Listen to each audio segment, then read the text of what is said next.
savais.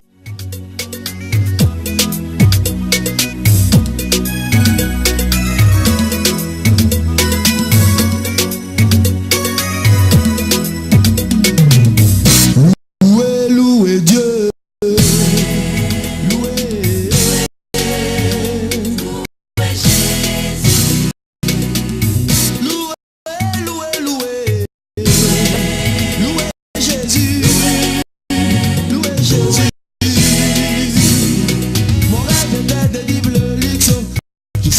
Ce qui m'attendait, louer Jésus. Tous les samedis, j'allais en boîte, je fumais 5 paquets par jour. Louer Jésus. Souvent les jeudis, c'était l'église. Chers fidèles téléspectateurs de la ligne Wanta Channel, bonsoir. Je voudrais aussi dire bonsoir à tous les fidèles téléspectateurs de 1 heure dans la cité. Le rendez-vous, nous l'avons fixé hier, nous voici aujourd'hui.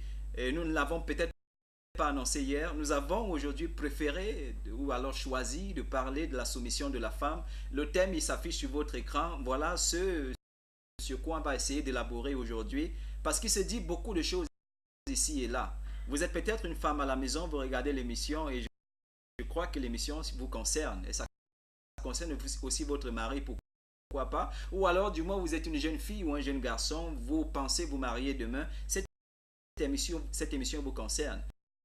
La Bible parle de la soumission de la femme, mais qu'est-ce que c'est vraiment?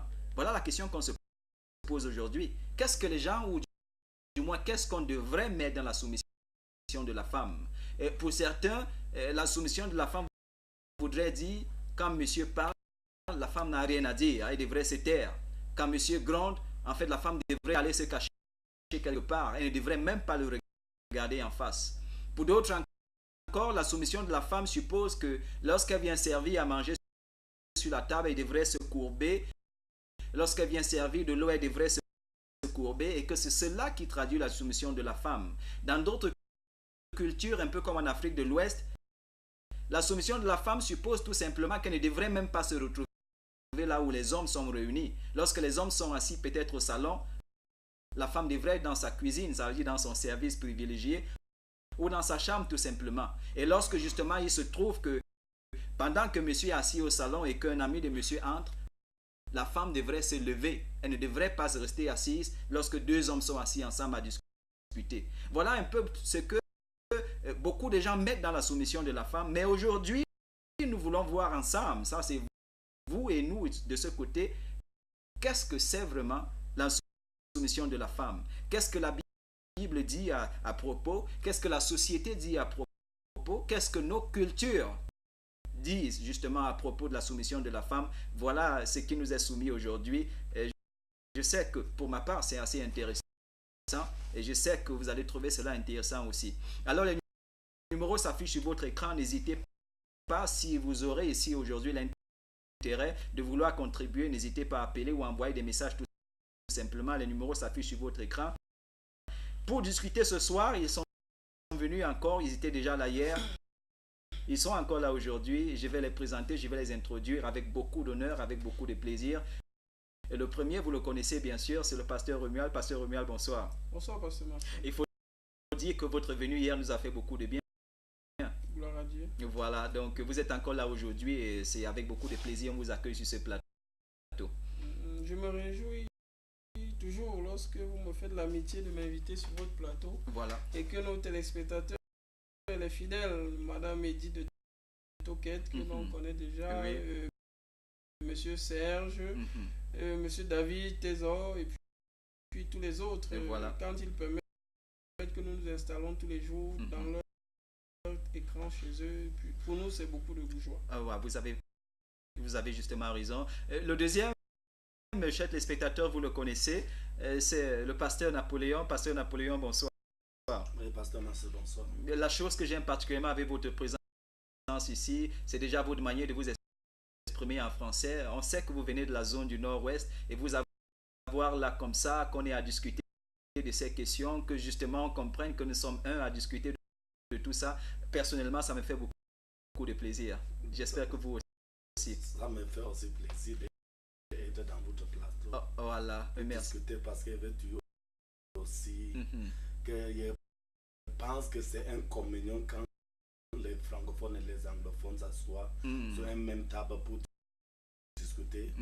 Et je pouvais vous assurer que cette coupe de cette année, vous avez vu, parce qu'un seul anglophone qui était sur le terrain, ça a encore fait la différence. On dit qu'on devait apprendre toujours à marcher ensemble, voilà. Non pas seulement de parler, seulement de bouche. Comme quoi nous avons été faits pour vivre ensemble. C'est ça. Et peut-être vous voulez saluer quelqu'un en début de l'émission. Oui, je vais seulement saluer mon cher épouse qui m'a encore admiré hier soir quand elle me regardait sur cet écran. Et il a encore trouvé un show. Un showgirl.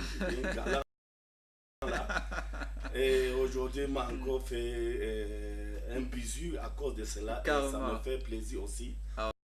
Oh là là. Donc, c'est un plaisir pour moi d'être dans votre plateau parce que quand il m'a regardé sur ce programme, il a encore demandé si c'est son show là-bas. Oh, ça c'est.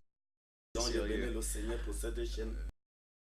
Voilà. Et je bénis le Seigneur pour tous les téléspectateurs de Living Water Channel. Voilà. Et je bénis tous ceux qui sont toujours connectés pour discuter avec nous, pour qu'on trouve la solution ensemble, parce que nous ne sommes pas ici parce qu'on connaît beaucoup. Voilà, justement. Et nous croyons qu'eux aussi doivent contribuer pour que notre société avance. Avance, justement.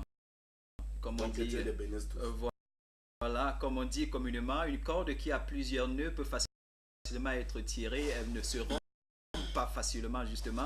On tire un grand coup de chapeau au révérend Charlie Kemetia, justement, pour la plateforme qu'il a établie dans la ville de Bafoussam et que nous utilisons aujourd'hui, justement, pour communiquer les uns les autres et voilà, s'édifier sur ces questions essentielles de la vie. Je profite aussi, et vous permettez, c'est peut-être mon droit aussi, pour saluer Madame Yankanja Marie. Bonsoir et bonsoir à tous les enfants. Voilà, on va prendre une petite transition, nous serons revenus juste après pour discuter de cette question essentielle.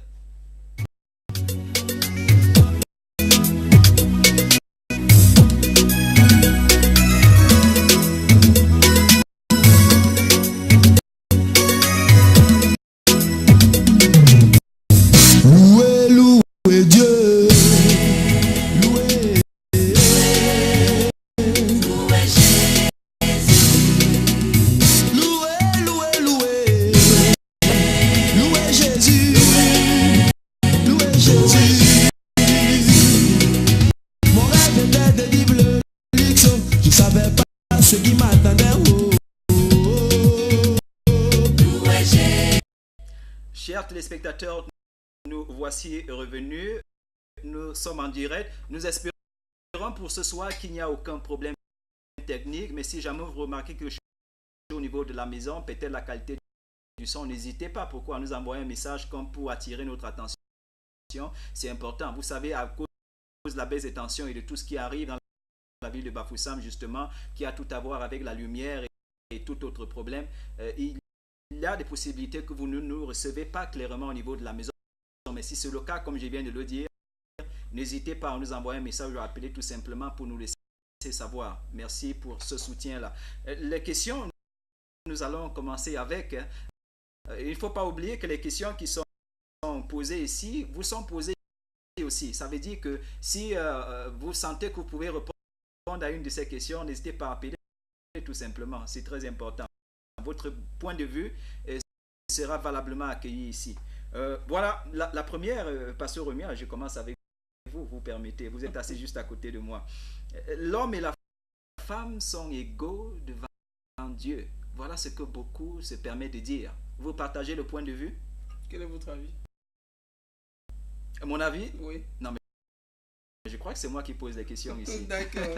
J'aime votre façon de répondre. Okay. Je préfère que nous lisions la Bible, 1 Corinthiens 11.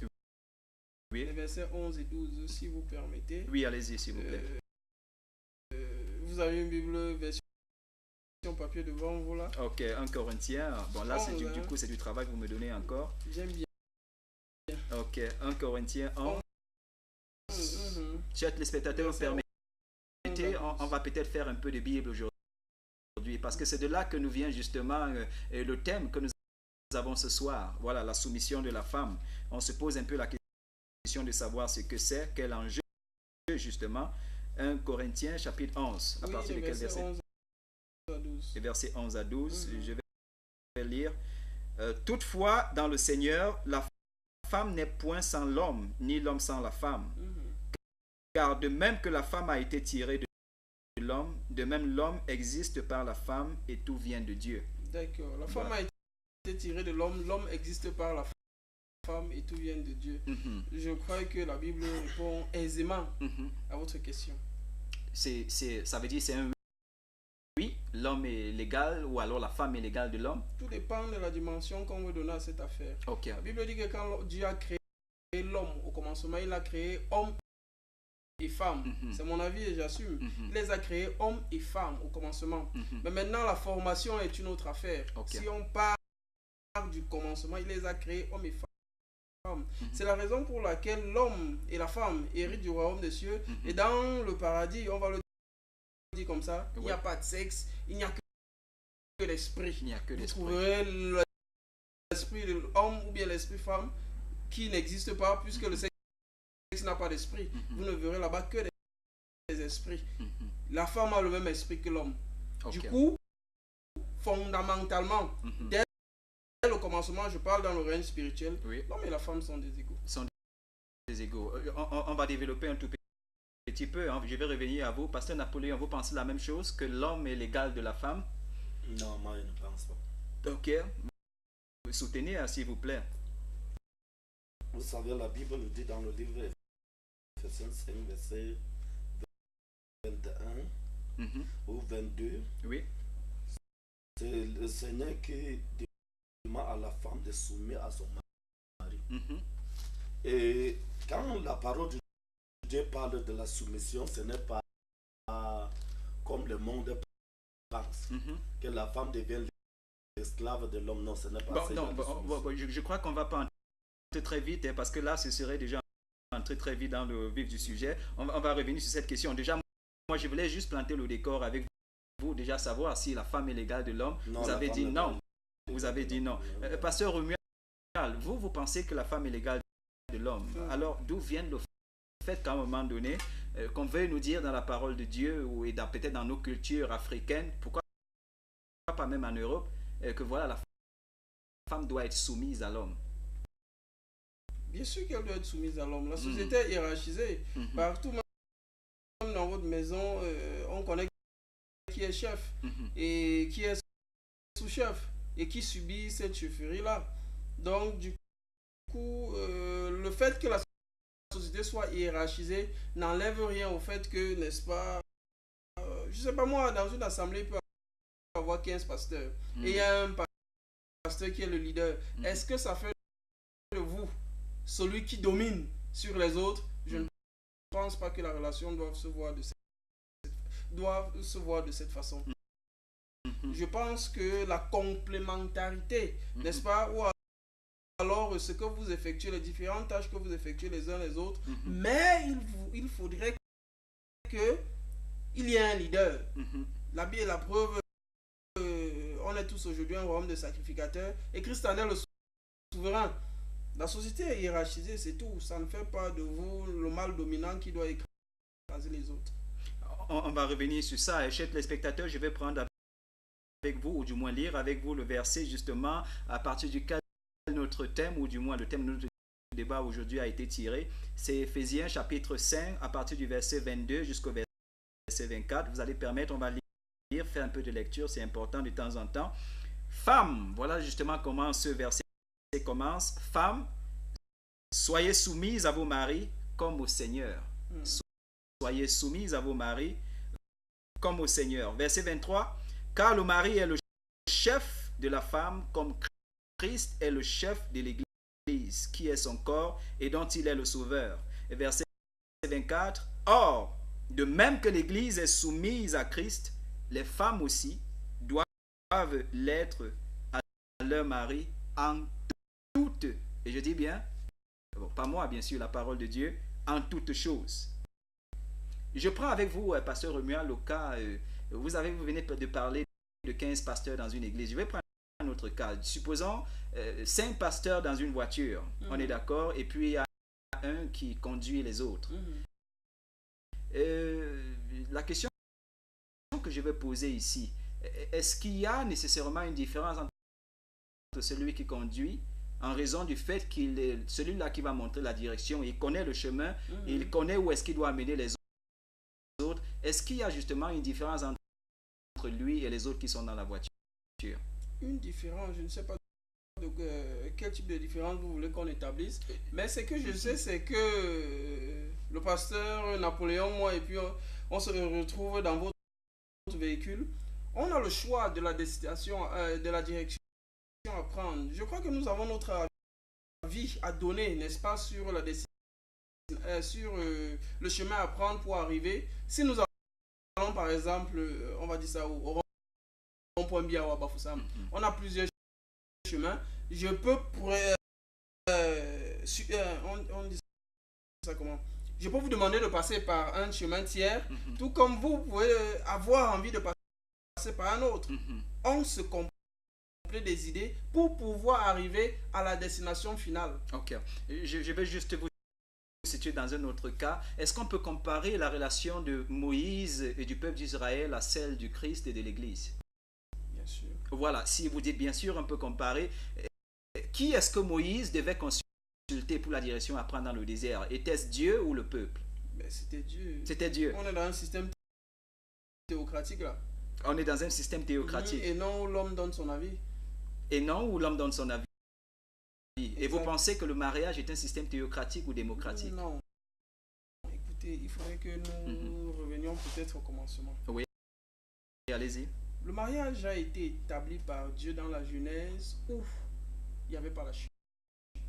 C'était avant la chute. Après la chute, Dieu a dû restructurer les choses pour permettre à l'homme de ne pas s'égarer éternellement. Et puis un certain nombre de choses sont arrivées.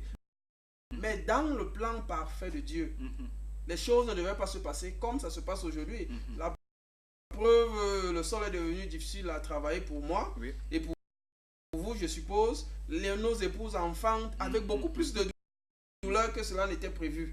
Donc, beaucoup de choses sont entrées là à cause de la chute. Il y a ce facteur chute qui est important dans cette affaire. Voilà. Je dis quand même parce que on vient de le lire et nous sommes toujours dans ces Éphésiens chapitre 5. Je prends juste ce verset 24. Il est même quand même assez important. Or, de même que l'Église est soumise à Christ, les femmes aussi doivent l'être à leur mari en toutes choses. Aujourd'hui, elles sont nombreuses, ces femmes-là, qui pensent qu'elles devraient avoir leur point de vue dans les décisions essentielles, pratiquement toutes les décisions de la maison, qui concernent la maison, qui concernent la famille, l'avenir, la destinée de la famille. Elles sont nombreuses à penser que le mari ne devrait pas être seul à décider et surtout qu'il ne devrait pas imposer sa décision. Est-ce que dans ce moment-là, on ne se retrouve pas dans un système où, puisque la femme doit être soumise comme l'Église l'est un peu de Christ, ou du moins un peu comme vous venez de dire, comme le peuple d'Israël devait l'être de Moïse, qui lui devait consulter Dieu pour diriger le peuple. Est-ce que justement vous ne trouvez pas un peu qu'à un moment donné, la femme qui voudrait avoir son mot à dire n'empiète pas un peu sur le rôle de leadership de l'homme? Cette femme a un problème d'autorité. Elle a un problème d'autorité. Oui, les femmes ont toujours subi l'autorité des hommes depuis que le monde est fait. Les enfants également, il faut le dire.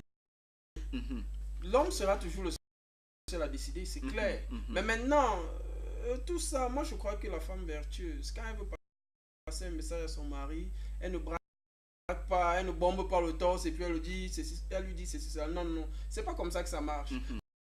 Parce que même au final, la décision que l'on prendra, puisqu'il s'agit du chef, puisqu'il s'agit de la décision finale, c'est lui qui prendra la décision et puis vous allez la subir. Non, mais là, du coup, ça me laisse encore le son de vous poser une autre question. Justement, lorsque monsieur et madame discutent d'une question particulière, peut-être qui concerne les enfants, qui concerne le loyer, peut-être la nouvelle maison à louer, je ne sais pas trop quoi, et que là, il y a une impasse, ça veut dire qu'on ne parvient pas à s'entendre. Qui prend le dernier mot, alors qui décide finalement? Pasteur Marcel. Dans vos, là, je veux dire, ce que j'essaie de dire, c'est quoi? C'est que mettez-vous un peu dans la position de l'homme à la maison. Exactement, voilà. Je suis un homme. Okay. Même en droit positif camerounais, la chose des hommes. La loi dit qu'il revient à l'homme de fixer le lieu du domicile conjugal. Et bibliquement, l'homme devra vous dire ce que vous allez faire. Si vous refusez de faire ce qu'il a dit de faire, vous tombez dans la rébellion. C'est aussi simple que ça.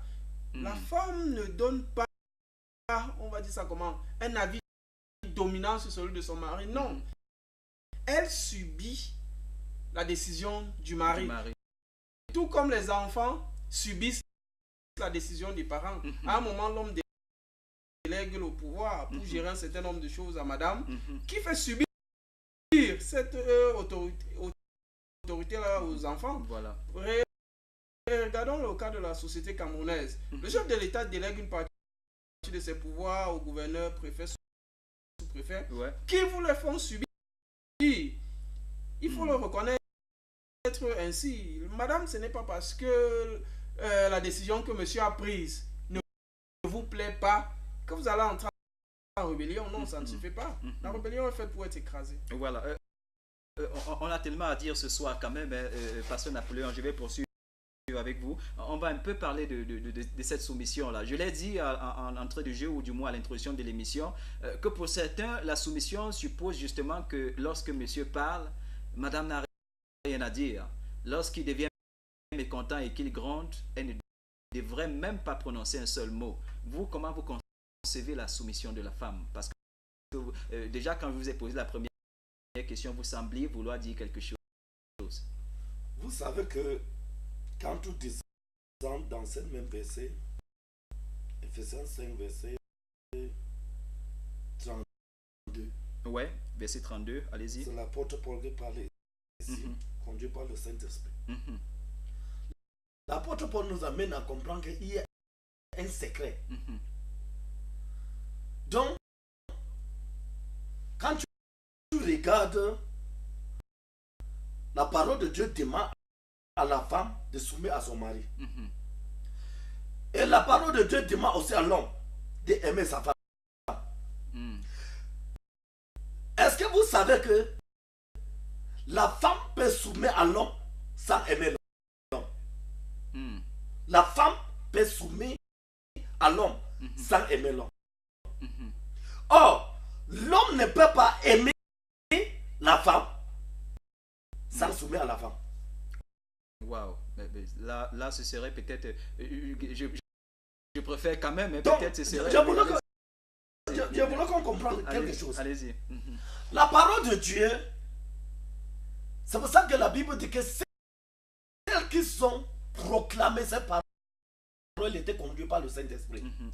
Lorsque les gens ne saisissent pas la parole de Dieu par l'Esprit de Dieu, ça va créer que les désordres que nous voyons dans le monde. Oui. Parce que il y a les pays qui prétendent croire à la parole de Dieu. Ils ont amené la femme aussi trop bas au nom de la soumission. Ça ne doit pas être ça. Ça ne doit pas être ça. Ça devrait être quoi donc justement?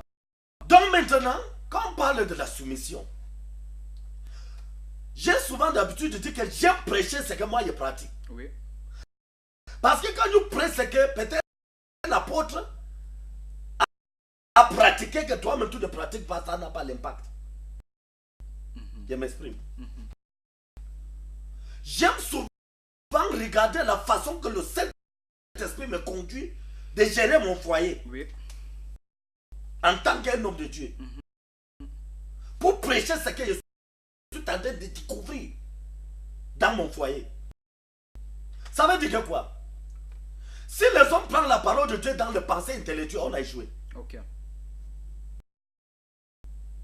Quand la Bible parle de la soumission, même si nous tous, nous sommes les pasteurs, il y a l'onction de leadership est différent. On peut être tous des pasteurs. Et c'est d'où vient beaucoup d'échecs de l'église réveillée. Tous les mots prétendent que j'ai aussi l'appel.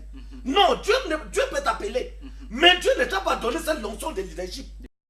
De diriger les autres. De diriger les autres. Par contre, on parle d'un leader, c'est quelqu'un qui va diriger les autres. Maintenant, l'homme doit diriger la femme. Pas écraser la femme. Diriger la femme avec l'amour. Donc, par exemple, quand tu viens chez moi, tu vois par exemple comment je cause avec ma femme. Si tu ne prends pas le temps, tu ne dois pas connaître que c'est mon épouse. Okay. Mais je vais l'amener à comprendre aussi sa limite, qui ne doit pas déborder. Parce qu'il doit soumettre à son mari. Ça veut dire qu'il ne doit pas se lever et commencer à prendre certaines décisions dans la famille. Non, non, non, non. D'accord. Non, non, non, ça ne doit pas aller comme ça. Oui, pasteur Napoléon, là, votre conclusion me plaît quand même assez. Justement, je veux qu'on reste dans ce cadre pratique-là. Je vous ai dit initialement que pour certaines communautés, la soumission de la femme veut simplement dire que lorsque les hommes sont assis, qu'elles ne viennent pas s'asseoir. Et lorsque monsieur parle à la maison, surtout lorsqu'il est mécontent, qu'elles ne disent rien du tout. Au contraire, qu'elles disparaissent, qu'elle aille peut-être dans sa chambre ou qu'elle aille rester derrière la maison jusqu'à ce que monsieur se calme. Ça, c'est les hommes qui sont égarés. Vous savez pourquoi ils veulent dire qu'ils sont égarés? Tu vas les voir, là, se rassemblent plutôt au nom de la tradition, au nom de leur culture. Ils disent que la femme ne doit pas être au milieu d'eux. Mais quand ils vont se cacher quelque part avec le bordel, ils vont s'asseoir avec le bordel. Ils ne doivent plus dire au bordel que non, tu ne dois pas s'asseoir ici au milieu des hommes. Donc, quand on parle de... Nous sommes dans le Nouveau Testament. Nous ne sommes pas dans l'Ancien Testament. Okay. Christ est venu équilibrer les choses, mais et que la femme doit connaître sa position. Pas qu'il doit déborder. Par exemple, je vais vous donner un bon exemple. Ça doit être comme un témoin pour qu'on comprenne ce qu'on est en train de dire. Mon épouse, c'est une femme qui est souvent trop dérangée. Il voit les choses dans le yeux charnel, pas dans le yeux spirituel. Ça la dérange. C'est pour ça qu'elle aime trop faire certaines choses que moi je ne suis pas d'accord. Par exemple, il s'est levé un temps de qu'il va aller travailler quelque part dans une clinique. J'ai dit non, madame, je ne suis pas d'accord. Reste à la maison. Comme j'ai tout d'habitude, dès que moi je prêche, c'est qu'elle pratique. Madame est partie. Il a travaillé 6 mois sans salaire. On a même beaucoup torturé là-bas. C'est encore elle qui vient se plaindre. Quand il se plaint, j'ai dit que madame, je vous avais dit. Moi, je suis souvent quelqu'un que j'aime que c'est Dieu qui fait comme ça. Comme moi aussi, il y a tant que Dieu me conduit. J'aime que Dieu nous conduise. Ouais. Quand il est rentré comme ça, il dit que demande alors pardon à Dieu parce que tu n'as pas soumis à ton mari. Parce que quand ton mari a donné les ordres, tu as désobéi. Voilà. On se comprend maintenant. Oui. Parce qu'il y a les femmes aujourd'hui, parce que l'homme veut appliquer la parole de Dieu, pour la aimer, il veut prendre maintenant cet amour, comme si c'est un faiblesse de l'homme, pour commencer à prendre l'autorité sur l'homme. Ce n'est pas normal, c'est la rébellion. Maintenant, quand il est rentré, il s'est mis à genoux, il a demandé pardon à Dieu. C'est que par les tentés, ils nous suivent. J'ai prié pour elle. Voilà. Je vous dis, pasteur Marcel, son patron a trouvé une écriture dans son téléphone. Moi, il y a le téléphone comme ça, il ne connaît pas envoyer le message avec. Tu as d'habitude de manger l'argent des autres. C'est la femme d'un serviteur de Dieu. Paye son argent. Là. Avec le faux français, comme il parle le faux français là. Le monsieur a appelé ma femme, il a compté tout là, il a révélé la femme, dit que va adorer le Dieu de ton mari là. Okay. Il a envoyé ma femme. Okay. Donc vous voyez maintenant, parce que il avait pris, parce que je l'aime ma femme, j'aime partager avec elle, j'aime joue avec elle parce que je l'aime. Ok. Il veut maintenant déborder. Et tu as prouvé que là-bas, non, tu as raté. D'accord, d'accord. Pasteur Romuald, vous permettez, je reviens encore à vous. Parlons toujours, continuons quand même dans ce cadre-là, la soumission de la femme. Je viens de le dire lorsque je posais la question au pasteur Napoléon, qu'on met tout et pratiquement rien dedans. Je voulais dire, pour certains ménages, quand monsieur entre au salon, madame doit quitter le salon pour aller dans la chambre. Ça veut dire que, et puis pour ce ménage, voilà, c'est traduit justement la soumission de la femme. Et l'homme est d'accord, il est ok avec ça, et madame ne trouve aucun inconvénient. À un moment donné, on veut se poser la question, est-ce que chaque ménage justement ne devrait pas définir ce qu'on met dans soumission de la femme? Je crois que soumission a une signification standard. Ok. Et maintenant, toutes les personnes ne pensent pas et ne réfléchissent pas de la même façon. Ça fait que il serait difficile pour moi, quasiment impossible, de recevoir quelqu'un chez moi au salon et que madame aille se cacher dans la chambre. Elle aussi chez elle. Hein. Okay. Je tiens à rappeler que ce n'est pas chez moi, c'est chez elle aussi également, puisqu'on a tout en commun. Ça veut dire que le salon lui appartient autant qu'à moi. Voilà. Mais maintenant, s'il faut traiter de quelque chose, on va dire ça comment, qui relève du ministère, où la personne n'a pas envie de parler devant madame, je trouverai des voies et moyens. Soit tu reçois cette personne dans ton bureau, ou alors, avec politesse, tu demandes à madame de vous laisser seule, et je crois qu'elle comprendra ces choses. Nos épouses craignent aussi le Seigneur, donc elles comprennent facilement ces choses, je crois. Non, mais parce que la question de la soumission, elle est quand même assez importante. Et j'ai envie de dire assez intéressant. Elles sont nombreuses, il faut préciser, ces femmes-là, dehors, je vais dire dans des ménages qui sont malheureuses, parce que peut-être elles vivent sur un mari qu'elles jugent de dominant, d'égoïste et tout le reste, elles ont tous les qualificatifs et allez leur demander, ils vont vous dire. Et là, du coup, justement, on se pose la question de savoir, mais qu'est-ce qu'on devrait mettre dans le cadre soumission? Est-ce que, bon, je continue avec vous, pasteur Romuald, nos sociétés traditionnelles, la coutume peut-être, ou alors la tradition tout simplement, je prends peut-être d'autres communautés avec lesquelles on vit, je parle peut-être des musulmans et tout le reste, où on sait que la femme a son domaine à elle. J'ai vécu dans une communauté musulmane quelque part dans un autre pays justement, où j'ai remarqué que la femme ne venait à l'homme que lorsqu'elle vient servir à manger, et que justement on faisait chambre à part, et que la femme justement ne se couchait sur le lit de l'homme que lorsque l'homme l'a appelé de venir. Et du coup, vous pouvez vivre là pendant 1 an, vous n'allez jamais pratiquement entendre l'homme et la femme en train de se chamailler pour quoi que ce soit.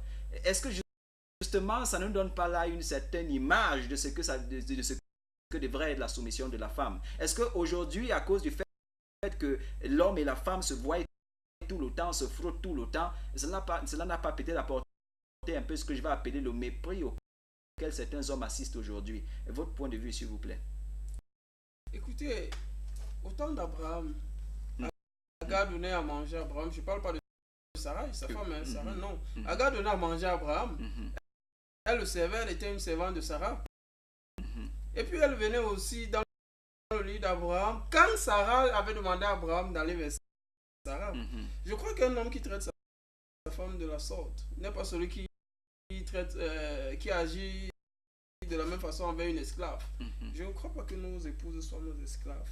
Mais je crois aussi que parfois, il y a des traitements chocs qu'on administre dans nos foyers pour régler des situations précises. Je tiens à préciser que quand l'autorité de l'homme est bafouée, il lui revient de trouver des voies et des moyens pour restaurer son autorité. Et par exemple quoi? Quoi par exemple, s'il vous plaît? Ben, il n'y a pas de remède standard dans ces affaires-là. Non, mais bon, déjà, un exemple, peut-être pour aider un homme qui est en train de regarder maintenant, qui justement se dit, ils sont nombreux, hein.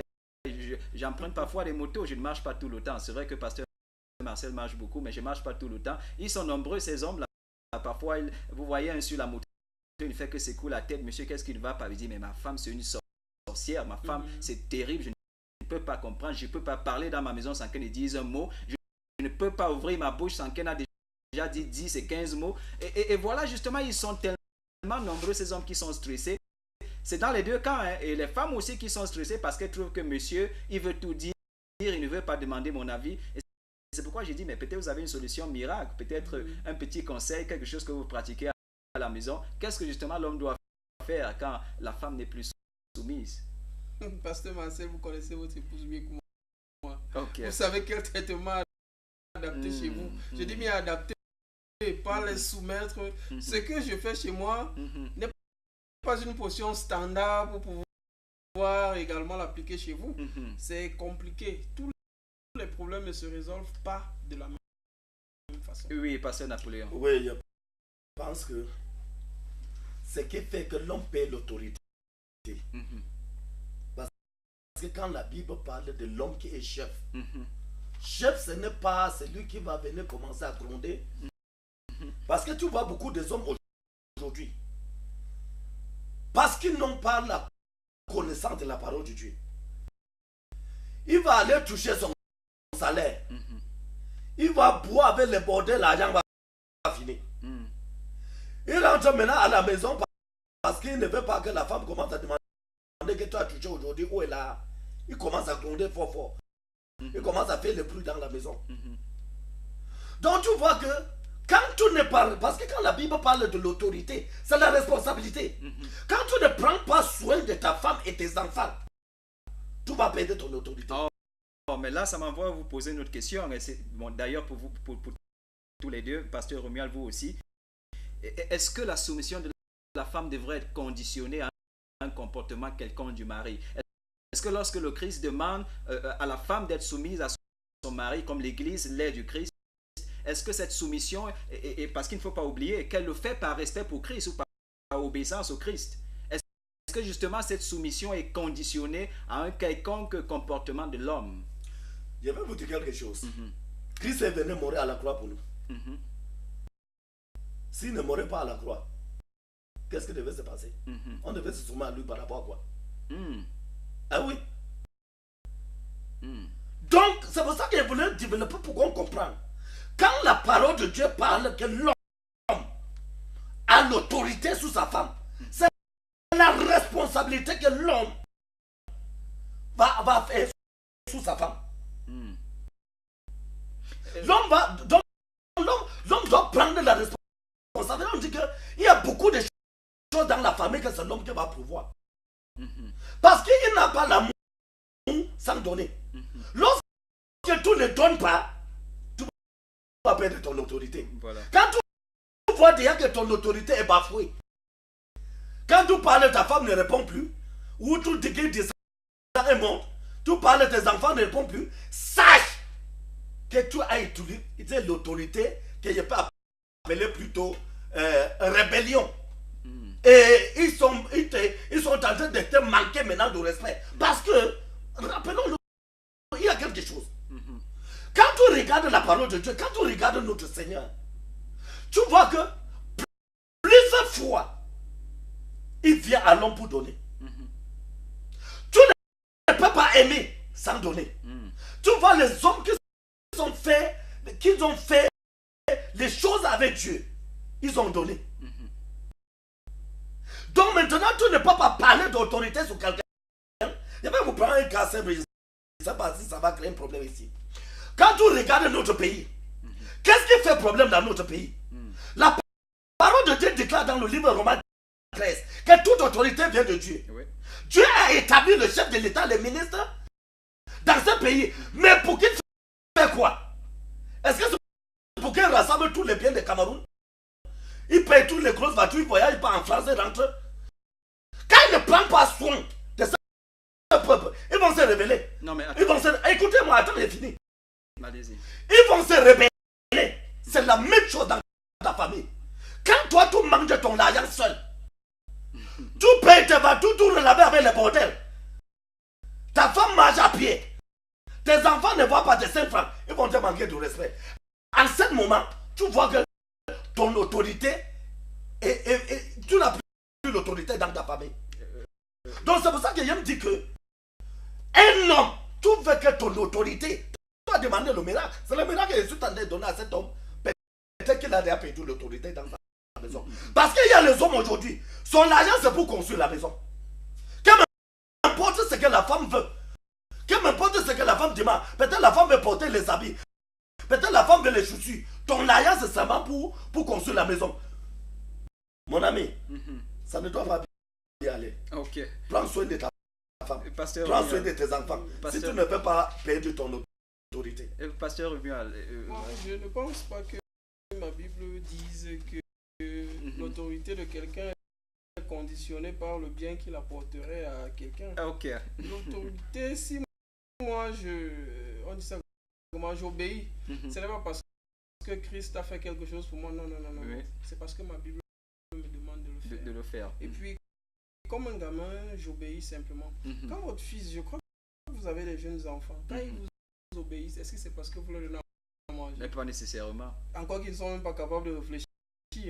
Voilà, c'est parce qu'ils savent que c'est papa. Et quand papa parle, on obéit. Alors quand Christ dit, on fait ce qu'il dit.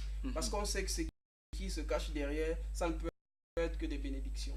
Mais maintenant, la femme qui décide de se rebeller contre son mari parce qu'il ne lui donne pas à manger, mais c'est une femme qui pêche devant Dieu. Puisqu'elle n'obéit pas à son homme parce que son homme s'occupe d'elle. Elle obéit à son mari parce que Christ demande d'obéir à son mari. Ça nous ramène à un cas de figure. Allez-y. La femme non croyante qui a un mari non croyant, est-ce qu'elle doit se rebeller parce que le mari est non croyant? Ou alors celui-là qui est ivrogne, madame croit au Seigneur.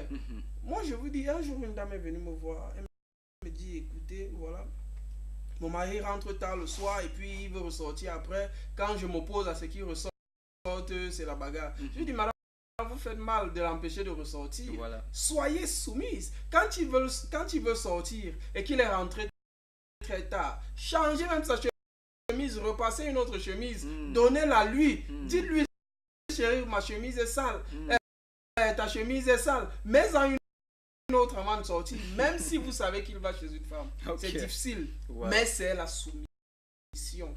Parce que même la Bible dit qu'en voyant votre comportement vertueux, il peut se détourner de ses mauvaises voies et venir au Seigneur. La soumission ou alors l'obéissance de l'homme n'est pas conditionnée par ce qu'on lui donne, mais par la parole de Dieu qui vous demande d'être soumise et d'obéir. Voilà, ça veut dire qu'il soit un ivrogne, irrespectueux, dominateur, égoïste. Et cela ne conditionne pas justement le fait que la femme doit être soumise à Quand lui Paul ou non. le dit, soyez soumise, il ne parle pas à la femme chrétienne, il parle à la femme en général. Continuons quand même toujours à revoir cette question de soumission. Elle est capitale, elle est intéressante. Beaucoup s'accordent à dire que si Ève, puisque c'est un cas de figure, si Ève justement était une femme soumise, elle aurait peut-être consulté Adam sur la question du fruit défendu et du coup on ne serait pas dans la situation où on est. Vous partagez ce point de vue, pasteur? Est-ce que votre Bible vous dit que Adam était loin quand sa femme parlait avec le serpent? Je ne sais La pas. Bible dit qu'elle donna aussi à Adam qui était avec elle. Et comment se fait-il qu'il n'a rien dit justement quand voilà, il ne faut pas oublier ce qui se passe juste après parce que Adam dit c'est Ève qui m'a donné. Oui, voilà. le gars voulait se justifier, c'est tout. Ah, bon. Il se justifiait, c'est tout. Il accuse Dieu en se justifiant, c'est tout. Adam faisait mal. Donc, vous consentez quand même que voilà, Adam était là, il écoutait la conversation entre Ève et le, je sais Il pas trop revient qui. à l'homme d'éduquer sa femme et ses enfants selon les voies du Seigneur. Cette femme, quand elle est venue à l'homme, moi je parle de la femme chrétienne, elle est née quelque part. Je parle d'aller à l'église, elle y allait quelque part. On a dû lui enseigner des choses. Mais maintenant, son mari est censé être le prophète de sa maison. C'est-à-dire il reçoit les instructions de Dieu, il les communique à madame et aux enfants. N'est-ce pas? Et il faut comprendre que la soumission de la femme n'est là que pour permettre à l'homme de jouer son rôle. Parce que si madame n'est pas soumise, l'homme ne sera pas efficace dans son rôle. Wow. Quand l'homme dit, c'est celui-là, prenons bien ces choses au sérieux, celui-là qui a reçu de l'Éternel, il dit, madame l'accompagne dans son ministère. On va dire ça comme ça entre guillemets. Oui. Moi je crois que les personnes qui sont à l'ombre généralement sont les personnes les plus fortes. Les femmes naturellement sont intuitives. L'homme est déductif et il raisonne plus. Ça vous donne, n'est-ce pas, ça donne à l'homme les prédispositions à mieux gérer sa maison qu'à la femme. Vous permettez, on a notre premier appelant du soir. Allô, bonsoir. Allô? Oui, monsieur, bonsoir. Allô, bonsoir. Vous êtes en direct. Parlez un peu plus fort, s'il vous plaît.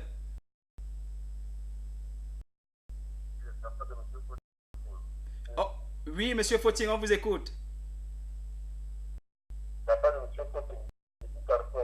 Oui, allez-y, on vous écoute, s'il vous plaît. Oui, parlez un peu plus fort, on vous écoute.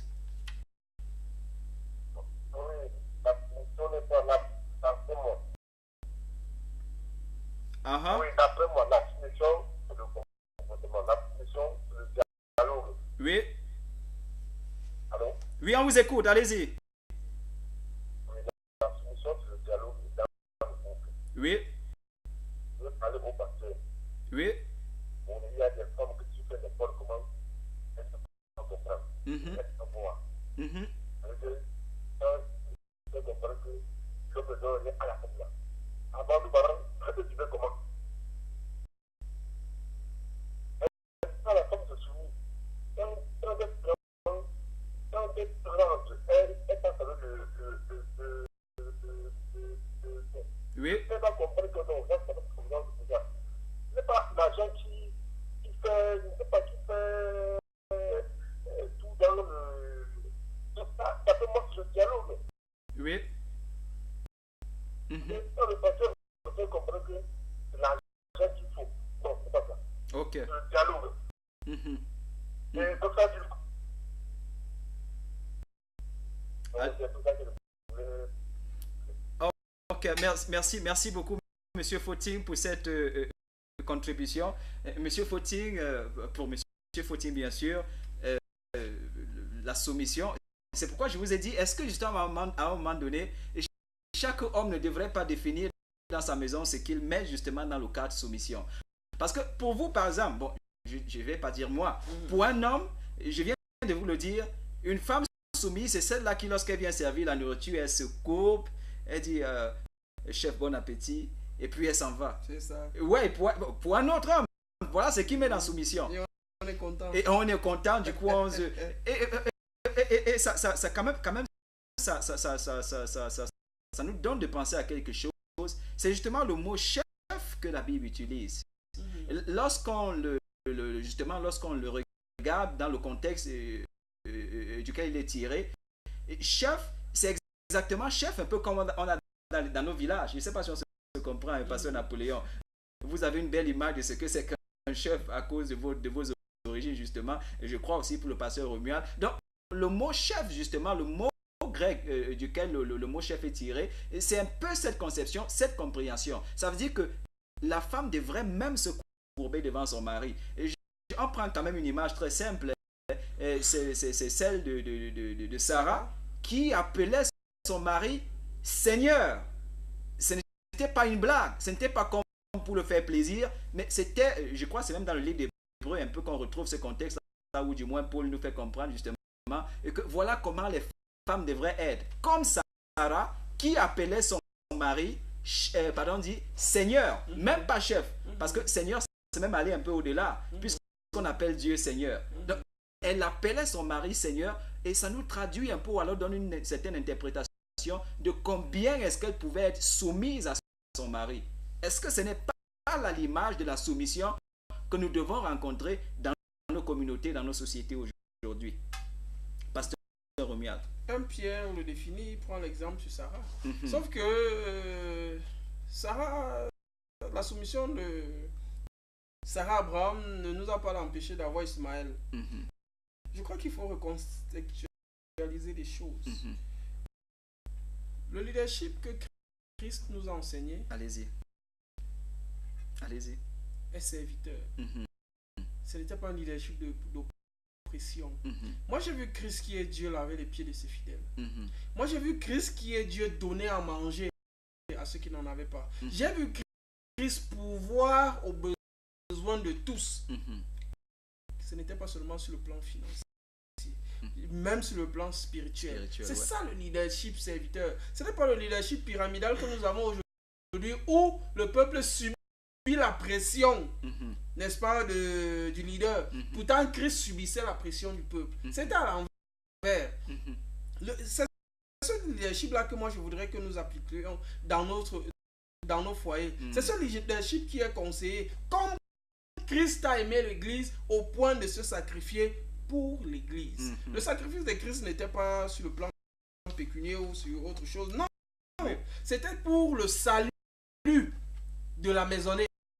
C'est la raison pour laquelle il est écrit dans la Bible que quand quelqu'un aspire à certaines fonctions, il faut qu'il sache tenir sa maison.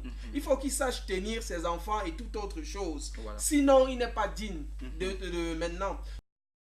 Dans un cas de figure comme celui dont le téléspectateur décrit, où les femmes sont têtues, instruisez madame les voies du Seigneur.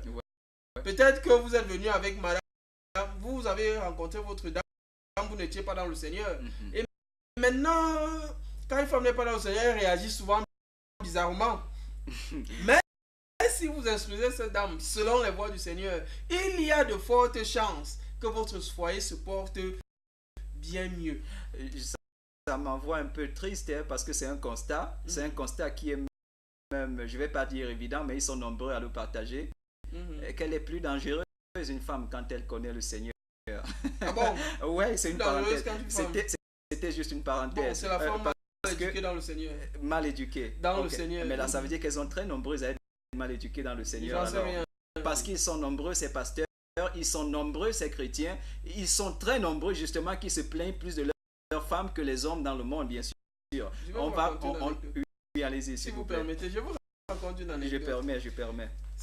C'est un homme qui vient me voir et me dit, écoutez pasteur, voilà tel autre pasteur demande à ma femme de faire des nuits de prière à l'église sans mon consentement. Je crois que c'est dans ce cas de figure où il ne mange même plus la nourriture de son épouse parce qu'elle passe tout le temps à l'église. Moi, je dis, cet homme, s'il se plaint de cette façon, qu'elle s'en remet à l'église, je dirais qu'il a pleinement raison. Sauf qu'il faudrait que nous comprenions le socle de base de la société, c'est la famille. Christ même est né dans une famille. Quand vous vous engagez à garder l'épouse de quelqu'un, pas une demoiselle, mais l'épouse de quelqu'un 24 sur 24 à l'église, vous êtes plus dangereux qu'un gars de Boko Haram. Parce que la femme de quelqu'un doit s'occuper de ce quelqu'un. Elle doit tenir sa maison. Mais si vous l'empêchez de tenir sa maison pour venir tenir votre église, où vous êtes à l'église avec votre femme et vos enfants bien, on a un problème. Il y a un sérieux problème. Un sérieux problème. Voilà. Donc, laissez ces dames, ou alors prenez l'autorisation, chère dame, de vos maris pour aller à l'église. Une m'a demandé un jour si mon mari refuse de me donner la permission d'aller à l'église. Je fais comment? Je lui demande, madame, qu'est-ce que vous pensez faire? Elle me dit non, je m'en vais à la rencontre du Seigneur, je désobéis. Je dis non, mais vous faites mal. Vous violez, n'est-ce pas, la loi établie par Dieu ou les règlements établis par Dieu. Si votre mari vous empêche d'aller à l'église, restez à la maison. Priez votre Dieu à la maison. Dites-lui, Seigneur, je veux communier avec mes frères et sœurs. Je n'ai pas la possibilité parce que monsieur m'y empêche. Priez. Dieu touchera le cœur de cet homme. Et si vous allez par rébellion, vous êtes en faute devant le Seigneur. Parce que ce mari, c'est vous qui aviez dit oui devant les hommes. Vous avez dansé à l'église pour dire que c'est mon choix pour la vie. Alors si vous dites montez, madame, vous montez. Même si c'est contre votre avis. Même si c'est contre votre avis. Je voudrais quand même qu'on revienne sur ça. Et ce serait toujours avec vous, pasteur Romuald. Pasteur Napoléon, vous permettez un peu. Parce que c'est vous qui avez ouvert la parenthèse. Ça concerne Abraham et justement Sarah. Et on voit où quelque part, ou pour une fois quand même, Sarah choisit de donner son point de vue sur les questions de ménage. Ce qui se passe, c'est une dérive. C'est Ismaël.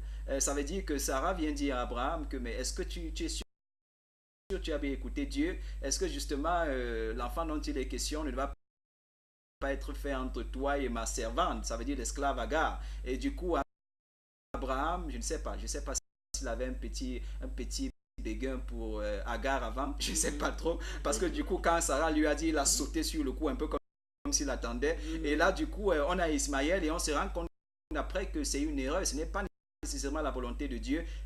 Est-ce que là ça ne donne pas un peu une certaine leçon de comprendre que la femme nécessairement devrait simplement suivre l'homme dans toutes les décisions qu'il prend, parce qu'il est celui-là qui est éclairé par Dieu, qui reçoit de Dieu la révélation justement pour conduire la famille à bon port. Parce qu'on a vu Sarah, je viens de le dire, Sarah vient donner son point de vue et on se rend compte qu'après c'est une erreur terrible. Vous savez, Pasteur Marcel, mon épouse fait quelque spécial dans un domaine que vous connaissez. Oui. Et si j'ai besoin de cette expertise-là, je fais comment? Ben, je lui pose des questions. Quel est ton point de vue dans ce domaine-là? Elle me le donne et il me revient de prendre la décision finale. Si ce point de vue ne me convainc pas, n'est-ce pas? Il me revient, c'est dans mes prérogatives de chef de famille d'adopter la décision finale. Et madame va la subir. Mais maintenant, concernant le cas d'Abraham, la Bible, n'est-ce pas, est là pour nous instruire. La Bible nous instruit sur les erreurs de nos pères pour que certaines choses, un certain nombre de choses ne nous arrivent pas. Dieu avait dit à Abraham, je te donnerai un fils. Dieu avait dit à Abraham, je te donnerai une descendance. En ce moment, dans la contrée où Abraham vivait, ton serviteur pouvait être ton successeur. Eliezer, puisqu'il s'agit de celui-là, si je ne me trompe pas. Alors, Abraham n'a pas fait confiance à ce que Dieu lui avait dit. Et à côté de ça, je me dis que Agar ne devait pas être une vilaine femme.